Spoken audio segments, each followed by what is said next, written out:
For years, soybean grown in northern climates have been deemed inferior to those grown in the south. The reason, more crude protein in southern soybeans. However, the perception is being changed through efforts by Minnesota and North Dakota and South Dakota soybean growers associations. Minnesota grown and all northern grown soybeans, such as North Dakota, South Dakota, Wisconsin, Minnesota, etc., have what are called the right essential amino acids to promote optimal growth in those animals. And so Minnesota soybeans are worth just as much for their intrinsic nutrition as are those southern soybeans. Neil talks about the difference between southern soybeans and those grown in the north.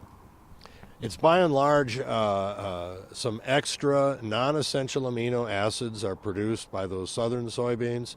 So under the older protein tests, they'll actually register as containing slightly more protein. Our message to our overseas customers is that Minnesota soybeans are worth just as much because they're nutritionally deliver just as many essential amino acids for your swine, chicken, aquaculture, fish, etc. So in this case, commodity checkoffs have performed a pretty important role. We think they have.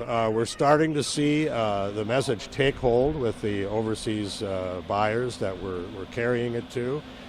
When we now talk to them and check on the basis they're using for buying soybeans, we no longer hear a sole focus on the crude protein content.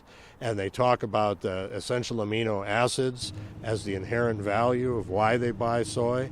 And they often tell us that they now understand and give equal weight to northern grown U.S. soybeans just like southern ones.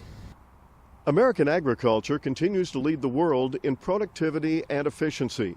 In a day and age of tight profit margins for both the livestock industry and crop producers, everyone understands the importance of being as efficient as they can be.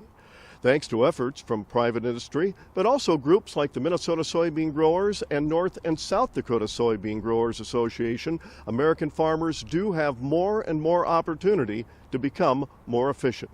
This is Lynn Ketelsen reporting.